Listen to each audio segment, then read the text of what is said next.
नमस्कार। कक्षा एकादश के सभी भैयाओं का हार्दिक अभिनंदन।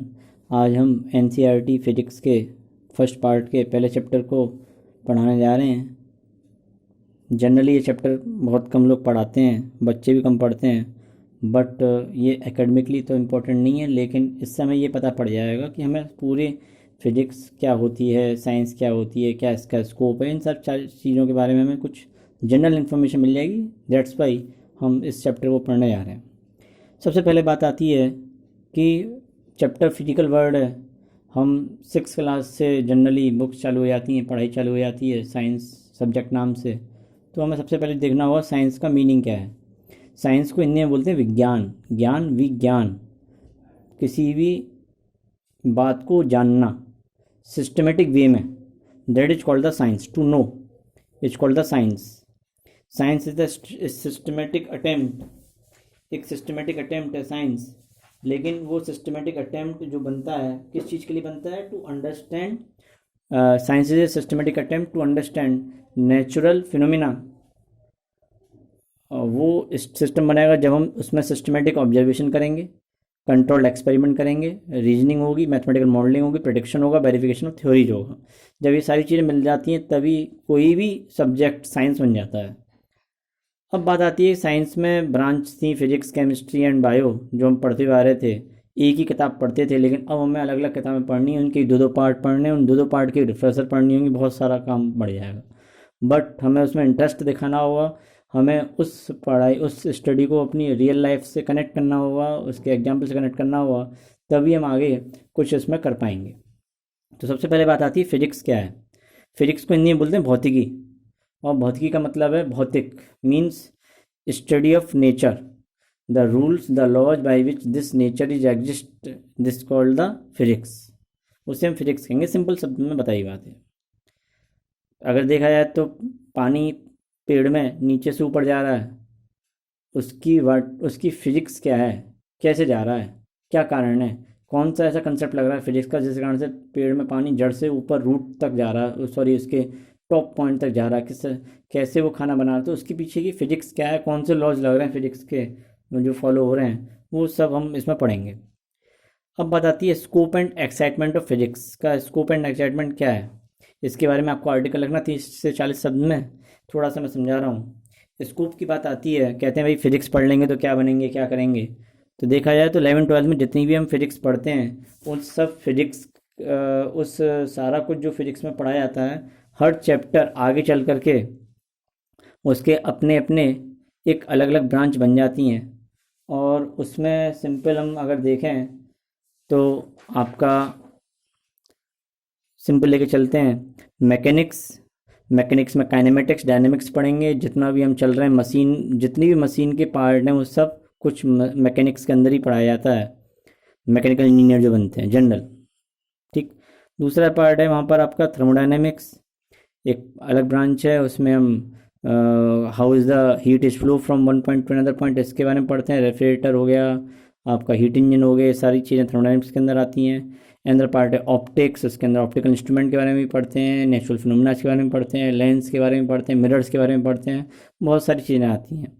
एक पार्ट और भी है जिसको हम बोलते हैं न्यूक्लियर फिजिक्स, उसमें हम न्यूक्लियस, एटम, प्रोटॉन्स, पूरे इसके कंस्ट्रक्शन, उसका यूज क्या है हमारे डेली लाइफ में, उस सबको पढ़ाया जाता है। तो इस तरह से देखा जाए तो फिजिक्स की बहुत सारी ब्रांचेज हैं, जिनको मैंने कई चीज़ों को तो छुआ भी नहीं है अभी, ये सब चीज़ें हम इसमें पढ़ेंगे।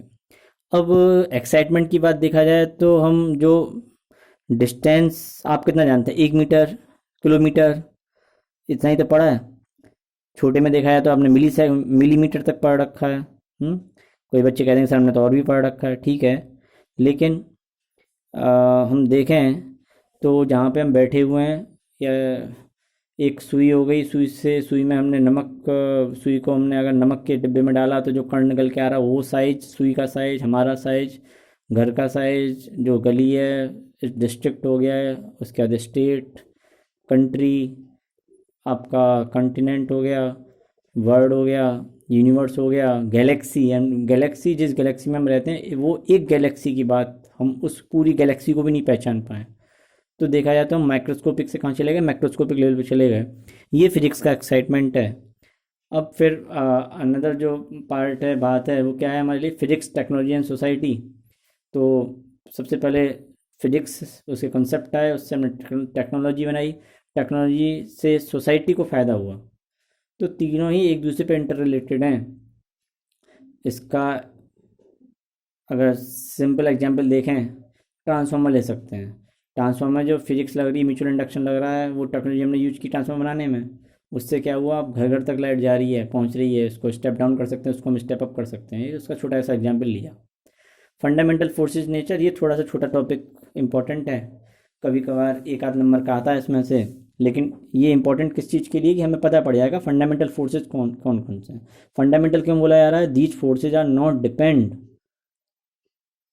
ईच अदर, एक दूसरे पर डिपेंड नहीं करते, इंडिपेंडेंट हैं, लेकिन इनसे और सारे फोर्सेज बन जाते हैं। तो gravitational force, the force which exist between the two mass particles which separated by the distance of r and inversely proportional to the square of the distance between them. G is the gravitational constant. ये जो gravitational force है, कैसा force है आपका, long range force है। Long range का मतलब क्या है, लंबी दूरी, डिस्टेंस तक ये इसका इफेक्ट हमें देखने को मिलता है। इसके बाद ये सेंट्रल फोर्स है, सेंटर टू सेंटर लाई करता है। तीसरा ये force always attractive in nature है। चौथा ये पाथ इंडिपेंडेंट है, इनिशियल और फाइनल पोजीशन पर डिपेंड करता है, इसलिए हम इसे कंजर्वेटिव फोर्स कहते हैं। ये वीकेस्ट फोर्स है नेचर में। उसके बाद आता है इलेक्ट्रोमैग्नेटिक फोर्स। इलेक्ट्रोमैग्नेटिक फोर्स नाम से ही पता पड़ रहा है, इलेक्ट्रो प्लस मैग्नेटिक। तो 10th क्लास में आपने पढ़ा, जब चार्ज पार्टिकल मूव करते हैं तो उसके चारों ओर क्या बनता है, एक मैग्नेटिक फील्ड बनता है, लेकिन जो चार्ज जब रेस्ट में रहता है तो मैग्नेटिक फील्ड नहीं बनता। तो एक इलेक्ट्रोस्टैटिक फोर्स होता है, इलेक्ट्रोमैग्नेटिक फोर्स होता है। When charge particle are in motion then that electric force also make the magnetic force. ये जो फोर्स है इसके करेक्टरिस्टिक्स भी सिमिलर हैं समथिंग ग्रेविटेशनल फोर्स के, लेकिन gravitational force always attractive in nature but electromagnetic force may be attractive, may be repulsive, depend upon the nature of the charge.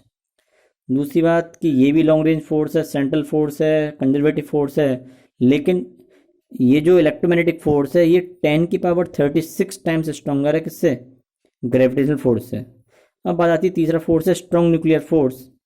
और strong nuclear force का मतलब क्या, the force which hold the electron, sorry, the force which hold neutron neutron, proton proton and proton neutron in the nucleus.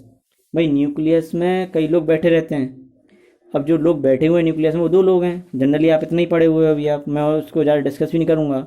लेकिन neutron पर charge neutral होता है, proton पर positive होता है, लेकिन प्रोटॉन प्रोटॉन एक दूसरे को बांधे हुए हैं, ये सब क्या कहलाते हैं, न्यूक्लियाई कहलाते हैं, न्यूक्लियॉन्स हैं। तो न्यूक्लियॉन्स को बांधे रखने के लिए भी एक फोर्स की जरूरत पड़ती है, वो शॉर्ट रेंज फोर्स है।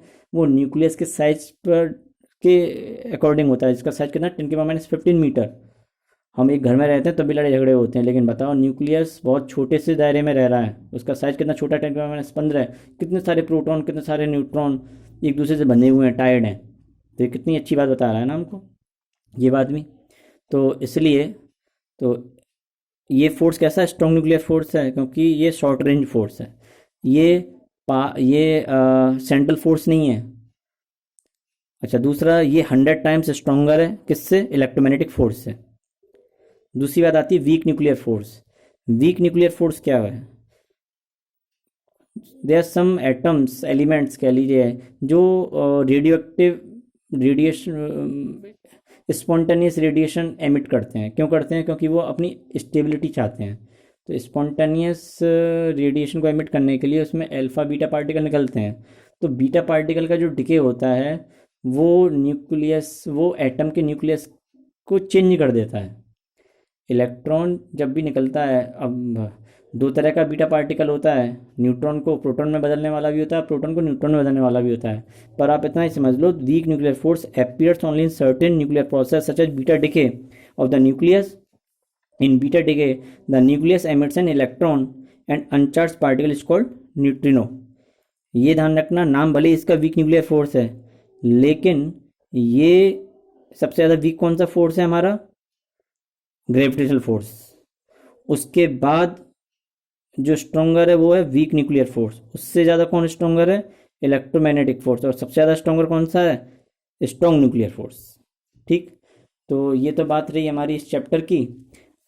थोड़ा बहुत आप इसमें भी पढ़ना, इंटरेस्टिंग चैप्टर है, एक एक लाइन पढ़ना और उसको अंडरलाइन कर लेना। आगे जब भी हम इसकी स्टडी करेंगे फर्दर पूरे फिजिक्स की 11th 12th में, तो ये हर एक लाइन वहाँ पर काम आई इस चैप्टर की। हमारा जो आगे का चैप्टर होगा, जो सेकंड चैप्टर है एनसीईआरटी का, यूनिट्स एंड मेजरमेंट, उस चैप्टर को हम स्टडी कल से करेंगे और उसको थोड़ा सा पढ़ना, इंटरेस्टिंग चैप्टर है। ठीक, धन्यवाद।